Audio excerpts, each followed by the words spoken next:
Le shiur d'aujourd'hui est pour la réussite de Yoram Ben Simcha. Que Bezrat Hashem, grâce à ce qu'on étudie, et tout ce qu'on parlera et tout ce qu'on pourra étudier, ça sera pour la réussite et pour le bonheur de cet ami-là, qui est quelqu'un de très important pour nous et qui a besoin d'une grande Yeshua, que Dieu, Bezrat Hashem, grâce à cette étude qu'on va faire, lui ouvrira toutes les portes. Amen. Nous on parle de ça. Ça se voit, tu le vois bien dans l'écran là? Corvéo. Corvéo.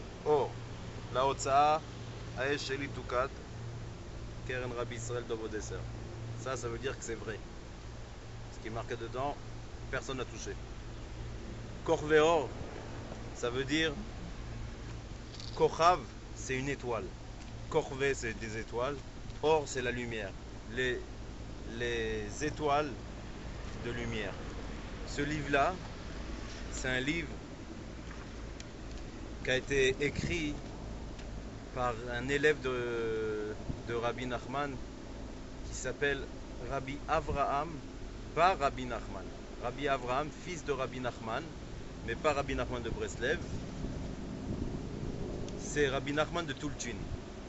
Vous avez sûrement entendu parler de lui. Rabbi Nachman de Tulchin, en fait, c'était l'élève de Rabbi Nathan.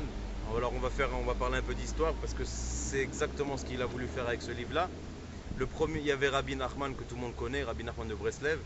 Après Rabbi Nachman de Breslev, son élève qui a continué tout ce qui est Breslev, tout ce qui est Rabbi Nachman, ça a été Rabbi Nathan de Breslev. Après lui, il y a eu son élève qui s'appelait Rabbi Nachman Tulchiner. Et son fils à lui, il s'appelait Rabbi Avraham. Son fils à lui, Rabbi Avraham bar Rabbi Nachman, c'est lui qui était un jour assis comme ça. Et il a dit, qu'est-ce que je dois faire? Qu'est-ce que je dois faire dans ce monde? Qu'est-ce que je dois faire dans ce monde pour continuer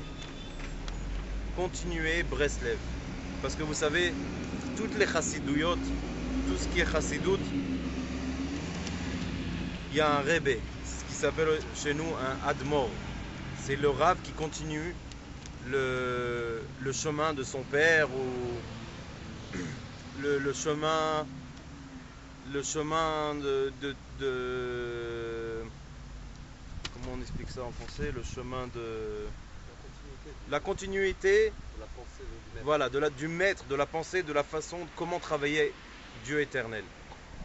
Et ça passe, des fois, avant ça passait de rave à élève, jusqu'à un jour ou l'autre, ça commençait à passer entre père et fils, et c'est devenu très très problématique. C'est une des choses que Rabbi Nachman a dit, qui a dit que après lui, il n'y aura rien.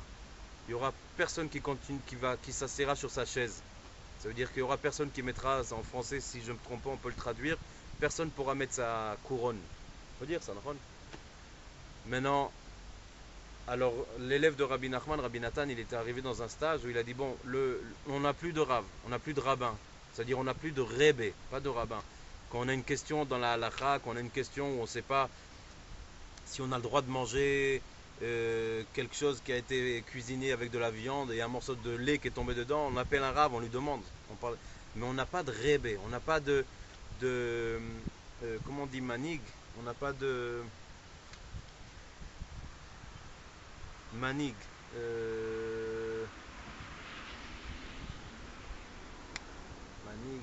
Manig, c'est un... Comment on dit manig en français? Dans chaque groupe, il y a quelqu'un qui est à la tête du groupe. Il s'appelle comment cette personne-là? Il est manig, c'est lui qui va... Il mène. Un meneur. Un meneur. Hein? Meneur. Rabbi Nachman, il a dit, même quand je quitterai ce monde, ça sera moi le meneur. Ça sera moi le manig. Et jusqu'aujourd'hui, on voit qu'après 200 ans que Rabbi Nachman a quitté ce monde, et il n'y a toujours que lui qui est manig. C'est vrai que dans Breslev, on voit qu'il y a des petits groupes qui ont trouvé un nouveau manig, mais ça c'est quelque chose qui est un peu inquiétant. C'est pas ce qui devrait être d'après l'histoire qu'on voit d'après Rabbi Nathan et d'après ses élèves. Il y a toujours quelqu'un qui doit pousser, il y a toujours quelqu'un qui doit... C'est pour ça que nous, quand on se parle entre nous, Rabbi Israël Dovodesser, il nous a toujours dit, vous êtes Raverim, vous êtes des amis. Et l'ami, c'est celui qui va t'aider, il va te pousser quand tu vas tomber, il va te soulever quand vous comprenez, c'est quelque chose. Des chaverim, les amis, c'est quelque chose qui donne un à l'autre. Ils donnent de la force pour travailler Hachem, ils te donnent des renforcements dans les livres de Rabbi Nachman. Et Rabbi Avraham bar Rabbi Nachman, il a dit, qu'est-ce que je dois faire dans ce monde-là pour que Breslev reste Chai Vekayam, reste vivant, et que tout le monde sache qu'il faut se rapprocher de ce Rebbe, de Rabbi Nachman de Breslev, qui peut vous montrer le chemin pour vous rapprocher d'Akadosh Baruch Hu, pour vous montrer le chemin comment travailler le Dieu éternel. Rabbi Nachman de Breslev, il ne faut sûrement pas se tromper. On parle beaucoup de Rabbi Nachman, Rabbi Nachman, Rabbi Nachman. On ne met pas Dieu d'un côté et on vous met Rabbi Nachman dans la tête. Non. On sait que Rabbi Nachman, il nous a donné un chemin, comment travailler Dieu éternel.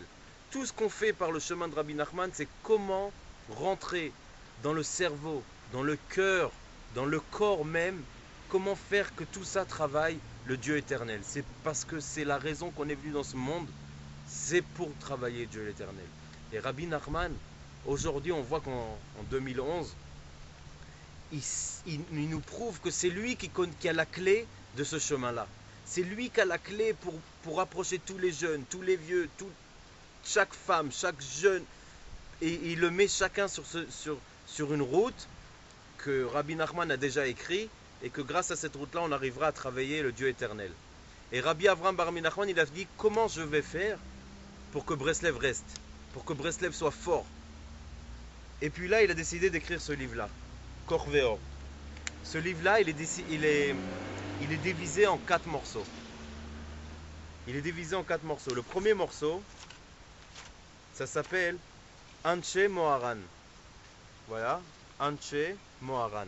C'est les élèves de Rabbi Nachman. Ça commence presque par Rabbi Nathan, le premier élève, et ça continue vers le futur, c'est-à-dire les élèves qui sont après. Des histoires qui n'ont pas été écrites dans le livre de Rabbi Nachman qui s'appelle Chaye Moharan, qui s'appelle La vie de Rabbi Nachman. Là-bas aussi il y a des histoires, mais ce livre-là, c'est des histoires qui n'ont pas été connues avant.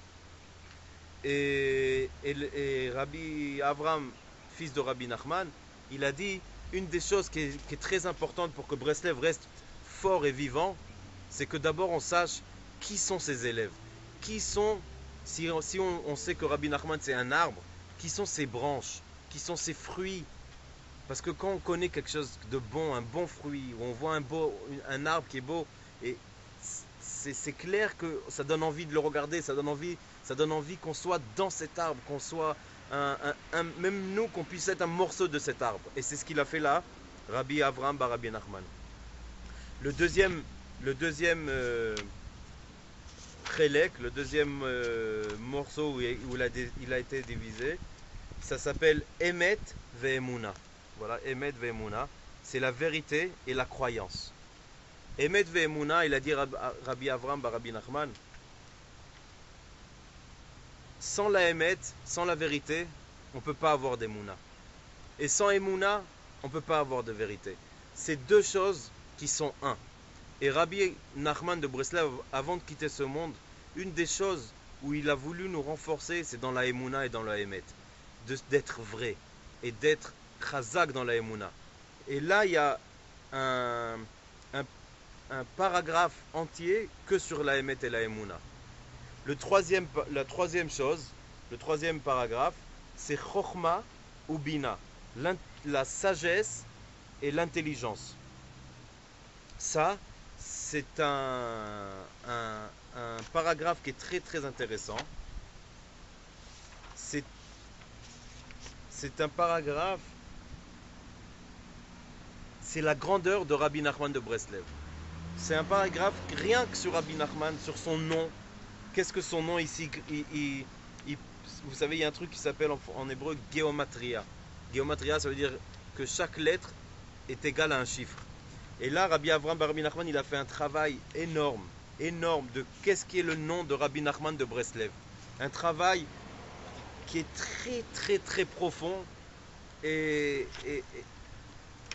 qui, en 2 mots, c'est un paragraphe entier que sur la grandeur de Rabbi Nachman de Breslev.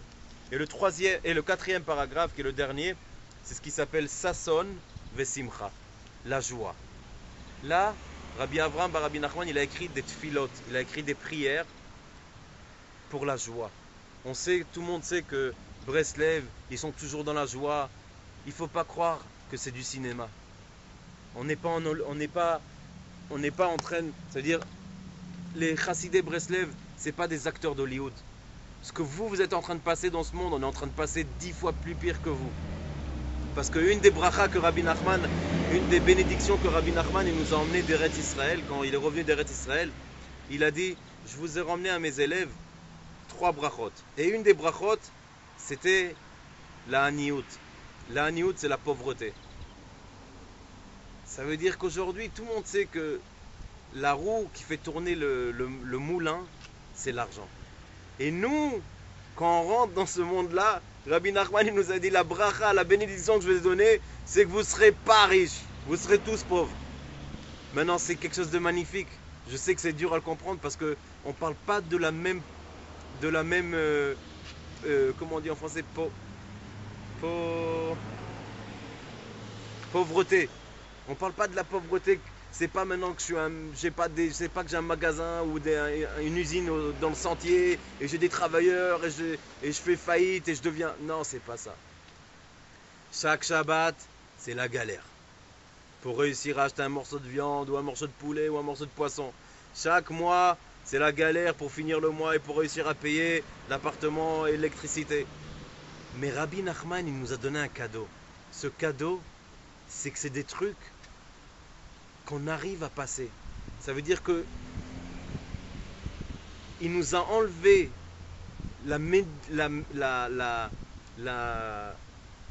comment ça s'appelle en français, la klala,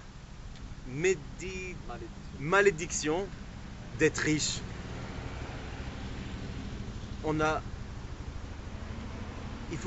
Aujourd'hui le monde traduit pauvre, miskin, riche, quel kiff. Mais c'est pas vrai. Pourquoi? Parce que celui qui est riche, il est obligé de garder sa richerie. Et pour garder la richerie, il faut qu'il travaille du matin jusqu'au soir. Ça veut dire, est-ce qu'il a un moment où il peut soulever les yeux dans le ciel et dire ah, Ribono Shel Olam, je sais pourquoi je suis venu dans ce monde. Il n'a même pas le temps de faire ça. Il est tout le temps dans cette roue de travail, jusqu'à qu'il arrive à un âge, il fait ah, ya Rabbi, qu'est-ce que j'ai fait dans ce monde? C'est sûr qu'il peut faire du bien à Chas Veshalom. Je parle pas qu'il peut faire du bien avec son argent et c'est sûr que dans ce monde, il y a besoin des gens comme ça. Mais quelqu'un qui est toute la journée en train de travailler Dieu, que toute la journée ce qui le dérange, vous savez quoi? Même qu'il ne travaille pas Dieu. Il ne travaille pas, mais tout ce qui le dérange, c'est comment il peut travailler Dieu. Il n'a pas le temps de tourner après ce monde. Il s'en fout si ses lunettes, il y a marqué Reban ou Damhout. Il s'en fout si son pantalon c'est un Levis ou un Cohen. Vous comprenez? C'est des trucs qui ne le dérangera pas. Et vous savez où ça se voit? Je sais qu'il y a beaucoup de gens qui voient ce site.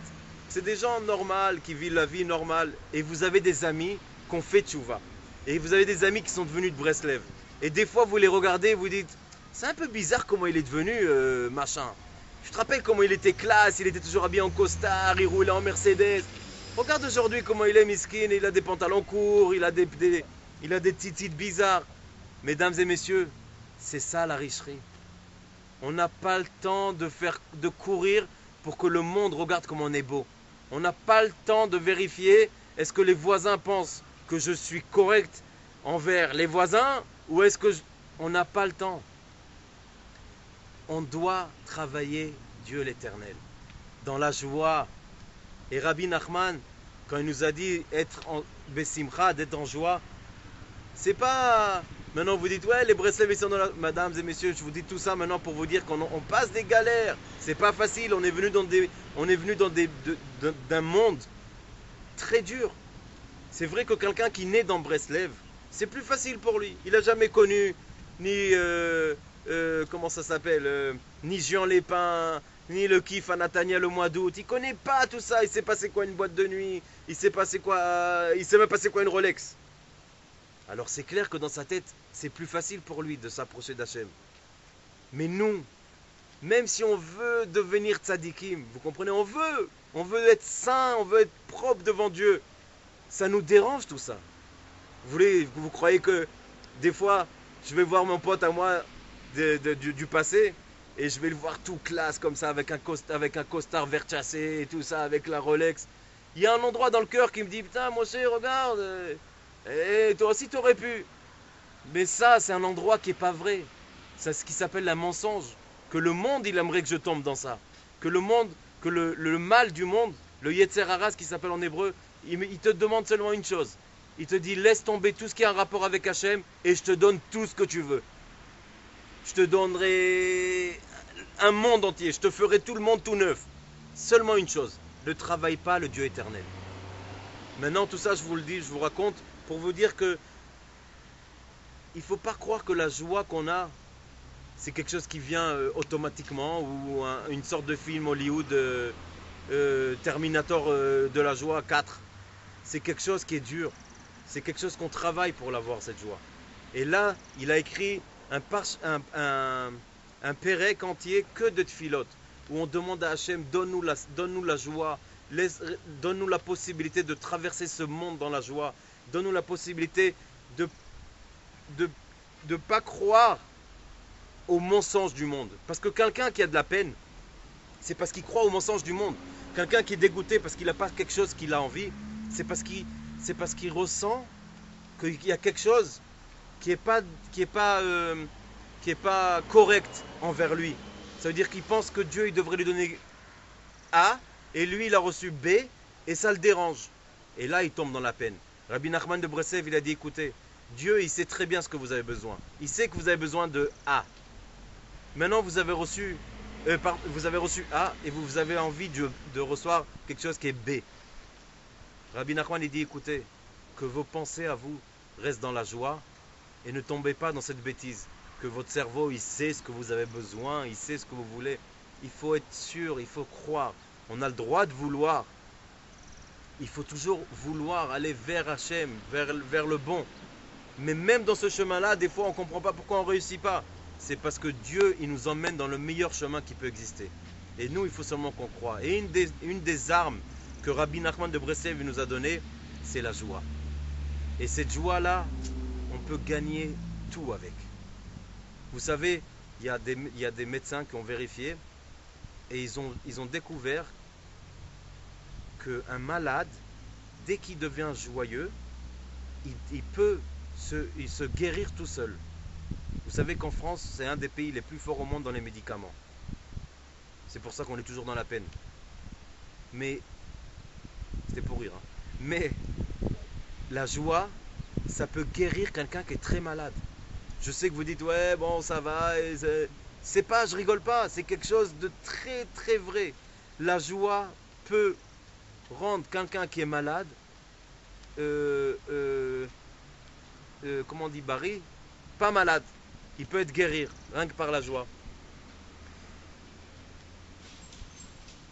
Et ça, c'est le 4e paragraphe qu'il a écrit, c'est sur la joie. Maintenant, comment a été écrit ce livre? Parce que Rabbi Avraham bar Rabbi Nachman, il a existé, on va dire, il y a 150 ans environ, peut-être un peu moins.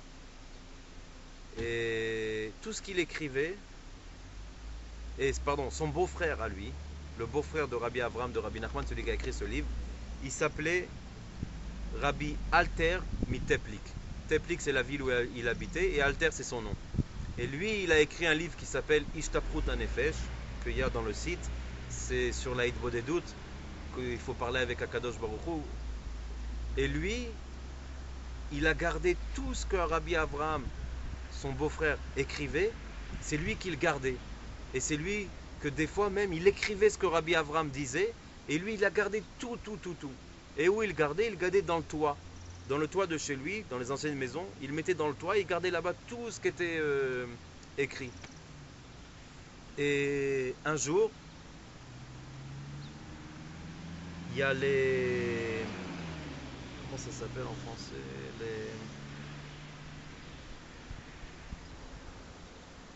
Les Shevikim. Je ne sais pas comment ça s'appelle.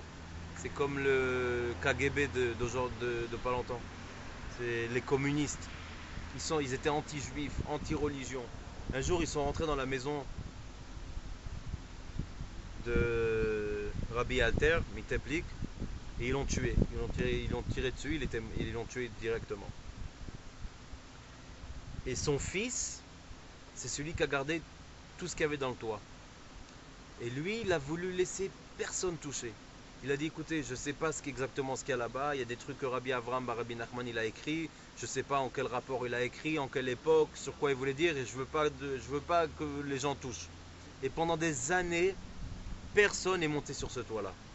Et un jour, il y a Rabbi Shmuel Horowitz. Rabbi Shmuel Horowitz, lui, il a marié son fils avec la fille de Rabbi Israël Dovodesser, de Saba, celui qui a reçu le Pétek. Et les deux ensemble, ils ont eu un enfant qui s'appelle Amram Yosef. Et lui, c'est lui qui a construit, que Rabbi Israël il a laissé tout ce qui est édition des livres de Rabbi Nachman de Breslev. Et c'est ce qu'on voit aujourd'hui. Il a quitté ce monde il y a exactement, dans quelques semaines, ça va faire 2 ans. Et ses enfants, maintenant, c'est lui qui s'occupe de ça.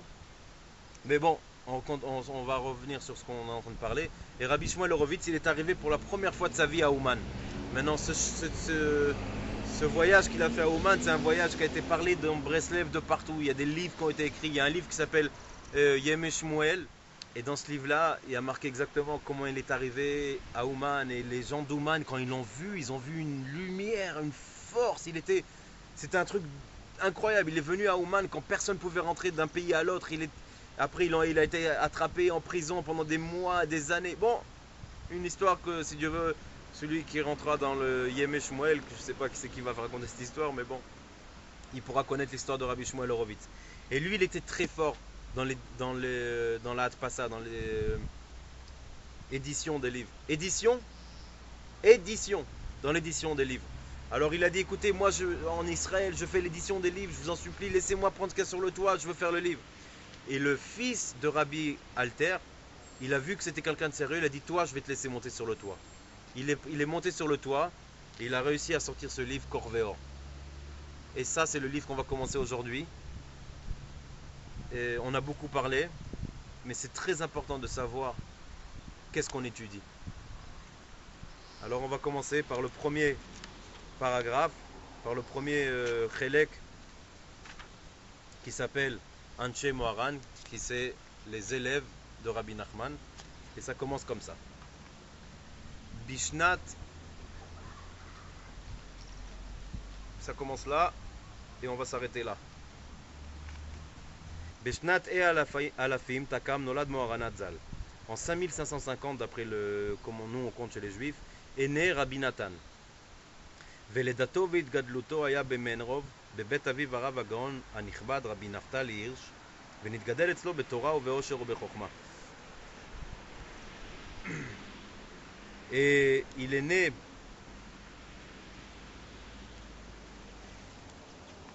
né à Menrov, dans une ville qui s'appelle Menerov, où ils font la vodka, dans la maison de son père, qui s'appelait Rabbi Naftali Hirsch, et il a grandi dans cette maison, dans la Torah, dans la richerie et dans la sagesse. Qui aviv הנ"ל היה עשיר גדול, והיה לו עימות שני שותפים גדולים, 3 חנויות גדולות באדס ובברדיצ'וב ובעיר מושבו במנרוב. Car son père était très riche, et il avait avec 2 associés 3 magasins. Un dans une ville qui s'appelle Hadès, le deuxième dans une ville qui s'appelle Bardichov, et le troisième dans une ville qui s'appelle Menerov, où ils ont grandi eux. וגם מוהרנת ז"ל היה מנעוריו בקי ומבין בכל סחורותיו ובשאר עסקיו. Et lui-même, Rabbi Nathan, depuis qu'il était jeune, il était très très très très fort dans tout ce qui était dans les magasins, dans tout ce qui était affaires et tout ça. וחותנו היה רב ואב בית דין בישראל, אשר עד היום נודע שמו על פני תבל, הרב הגאון הצדיק רבי דוד צבי זצ"ל ממלוב. Et son beau-père, Rabbi Nathan, était le Rav Beddin, le Rav du Beddin Israël, ça veut dire de juif, qui est jusqu'aujourd'hui, son nom est connu dans le monde entier de religion. Il s'appelait le Rav, le grand Rav, le Tzaddik, le Rav David Tzvi, qui habitait dans une ville qui s'appelle Mamlov. C'était un très grand Rav, très grand Tzaddik, qui n'était pas chassid. Il y a une histoire sur lui, peut-être qu'un jour on y arrivera. Asher Na'ag Rabbanut Bemalov Uvsharigrad Uvikremenich. Dans les trois villes que je viens de dire leur nom, c'est Malov, Besharigrad et dans Kremenich. C'était les trois villes où lui, c'était le rabbin de toute cette ville-là, de toutes ces trois villes-là. Et dans toutes les petits villages et tout ça qui était autour de ces villes-là, tout le monde écoutait ce qu'il disait, tout le monde acceptait ce qu'il disait. ובבוא מוהרנת ז"ל בבית התלמוד של חותנו, הנ"ל, נתגבר ועלה בחריפות ובבקיאות בתלמוד, ובכל הפוסקים ראשונים ואחרונים כשאר הגדולים אשר בהם, בארץ. Et Rabbi Nathan, quand il s'est marié, il a grandi dans la Torah chez son beau-père, et là-bas il est monté dans l'intelligence et dans la grandeur de la Gemara et dans tous les Mefarshim comme Rashi, Tosfot, tous ceux qui expliquent la Torah, la Gemara. Et Rabbi Nathan, il est monté très vite dans ce chemin-là grâce à cet endroit-là et surtout grâce à son cerveau. Voilà, on a fini la première lettre. Vous voyez, ça se finit là. Alors on a parlé de Rabbi Nathan. Pour l'instant, Rabbi Avram bar Rabbi Nachman, il vient seulement de nous expliquer un peu sur. Il commence à nous raconter l'histoire de Rabbi Nathan. Ça va continuer pendant quelques feuilles, Rabbi Nathan. Des choses qui sont très beaux. Et Bezrat Hashem, on continuera. On a quoi lire, comme on dit chez nous. Zéo. Alors je vous souhaite que des bonnes nouvelles et que Dieu, Bezrat Hashem, ouvre les portes de la Simcha à tout le monde et qu'on soit tous heureux et tous en Ardout. Et que Bezrat Hashem, on arrive nous aussi, grâce à ce site qu'on est en train de construire, que nos amis, les Chaverim construisent, qu'on arrive à faire ce que Rabbi Avram bar Rabbi Nachman a fait avec ce livre-là.